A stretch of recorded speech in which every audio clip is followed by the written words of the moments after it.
Halo, assalamualaikum, berjumpa kembali di channel Siwar TV. Asal bicara, novel Bamukmin tuding PPKM cara menutupi kegagalan berangkatnya jamaah haji, ditulis oleh Widodo SP. Selalu ada yang seru setiap kali Wakil Sekjen Persaudaraan Alumni atau PA212 novel Bamukmin bicara atau mengomentari kebijakan pemerintah. Bukan karena komentarnya bagus, berisi, atau berhasiat menaikkan imunitas para pendengar dan pembaca komentarnya sih, melainkan justru karena kerap kali tidak nyambung, terkesan asal bicara tanpa pikir, tidak sesuai konteks yang dibahas, bahkan tidak jarang mengandung tuduhan, kalau tidak bisa disebut fitnah.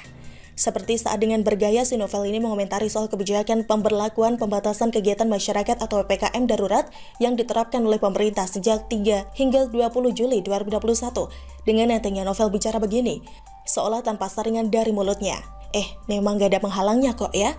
Menutupi kegagalan jemaah haji yang tidak berangkat disinyalir, dananya dipakai, ujarnya, seperti dikutip dari jpnn.com pada Minggu 4 Juli 2021. Seperti belum puas, novel lantas berkata lagi, diduga ada permainan bisnis yang sangat menguntungkan di bidang kesehatan. Yang terjadi adalah orang sudah divaksin 2 kali pun malah terkena virus corona itu sendiri, ucap novel yang kita ketahui bersama pernah menjadi jubir gerakan 3 angka 212. Saya sarankan si Woders tarik nafas dulu, terus diembuskan sebanyak 3 set. Kalau perlu, yang terakhir dimasukin ke dalam kantong plastik. Hitung-hitung latihan tes ginos seperti yang pernah saya ikuti. Enggak ding, itu cuma selingan supaya kita nggak sepaneng dan tensi mendadak naik gara-gara omongan si novel ini. Apalagi sambil lihat mukanya yang sengaja saya pilih buat pelengkap artikel ini. Jangan tanya kenapa saya pilih foto yang ada muka dia. Ya jelas, karena yang dibahas orang itu. Masa saya pakai foto Luna Maya, Raisa, atau Nikita Mirzani sih? Kembali ke novel, kalau dicermati sebenarnya omongan si Ompong itu sudah bisa dikategorikan fitnah. Terutama kalau dia tidak bisa buktikan omongan soal tudingan pemakaian dana haji. Juga tudingan bahwa pemerintah gagal menyelenggarakan haji untuk rakyat Indonesia. Poin berikutnya masih mengandung dugaan yang bisa mengarah pada fitnah kalau novel tidak bisa membuktikan adanya bisnis di bidang kesehatan yang disebutnya sangat menguntungkan. Namun, komentar yang terakhir sebaiknya jangan terlalu digubris karena menunjukkan orang ini seperti minim literasi dan kurang wawasan.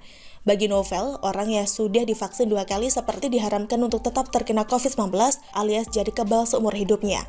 Kan ucapan yang ngawur itu. Dia jelas minim literasi karena sudah cukup banyak ulasan mengenai hal tersebut. Istilah saya, novel tinggal sekali klik cari di Google, sudah keluar banyak informasi mengenai hal itu. Atau mungkin dia sedang habis kuota dan isi dompetnya kebetulan cekak. Saya nggak tahu persis alasan kenapa orang ini terus-terusan lontarkan komentar yang meski nggak ada isinya, tetapi cukup provokatif dan bisa ditelan mentah-mentah oleh kaum yang segolongan dan sekelompok dengan dirinya. Dalam kepongahannya, orang ini seperti lupa bahwa junjungannya sedang masih bermalam di balik jeruji besi. Begitu pula dengan koleganya, Mumun, yang masih kita nantikan proses peradilan dan vonis akhir yang diketok oleh palu para pengadil. Orang juga mungkin heran dengan kemampuannya menjaga imunitas tubuhnya, atau hanya kebetulan saja sehingga sampai saat ini dia belum terkena COVID-19. Jangan doain jelek buat orang lain, karena Tuhan tidak suka. Akhirnya kita tunggu saja bagaimana episode selanjutnya dari kiprah seorang novel Bamukmin ini di jagat perpolitikan negeri kita.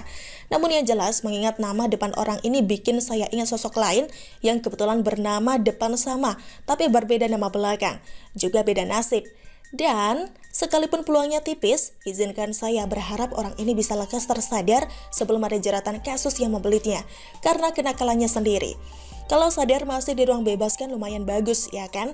Minimal nasibnya akan lebih baik daripada junjungannya yang sepertinya masih belum sadar juga meski sudah beberapa bulan tidur kepanasan dalam penjara. Begitulah kura-kura.